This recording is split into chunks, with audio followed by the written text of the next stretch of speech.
But they're ruthless. They are absolutely ruthless, and they are a killing machine.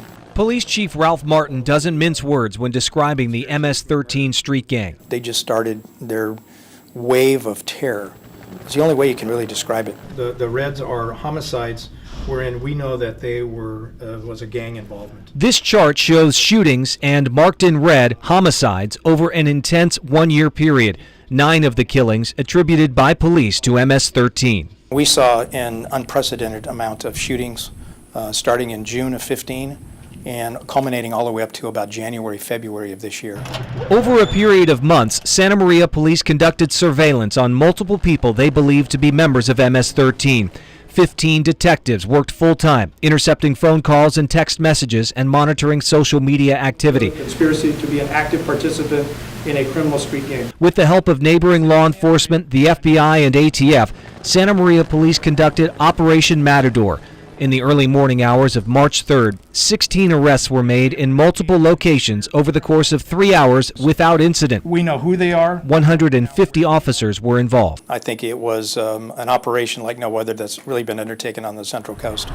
None of the 3 murders in Santa Maria since Operation Matador have been connected to MS-13. I feel the Santa Maria Police Department did a great job in cleaning up the MS-13 gang violence, and I feel much safer now. While the murder rate has stabilized since Operation Matador, others still feel unsafe at times in Santa Maria. I won't go certain places at night, and always nervous when I come out of the movies and make sure I park real close to the theater. 6 suspects are in. Chief Martin sees Operation Matador as a turning point against crime in the city.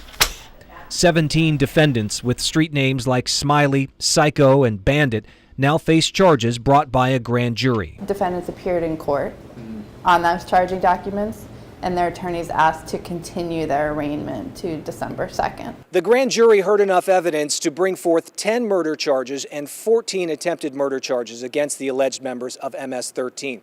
Those court documents are sealed, but I did obtain these documents from the courthouse that outline a series of targeted killings. It's our opinion that they were stalking their prey, and we were following them. This declaration, filed at a bail reduction hearing by District Attorney Joyce Dudley, describes the sophisticated techniques the suspects use to track, identify, and scout their victims. It also asserts the only reason 6 attempted murder victims are alive is because police had the suspects on a wiretap and stepped in. Most of their victims we could see were targeted. They were targeted gang members. And a lot of people say, well, they were just killing other gang members. But you know what? No, we had to intervene. The chief says some of the victims were associated with the 18th Street Gang, the sworn enemy of MS-13. Both originated in Los Angeles from Salvadorian Civil War exiles in the 1980s. Many were sent home to El Salvador after the war, and gang culture went with them. El Salvador now has the highest murder rate in the world. Chief Martin says MS-13 has 40,000 members and is in 40 states across the country. I'm hoping that the FBI will one day kind of label them as a terrorist organization. It's Ann Bramson's job to prosecute them in what could be the biggest trial in Santa Barbara County history. 12 plus 5, 17 defendants, 17 lawyers. How many prosecutors are there on the case? There's 2 of us.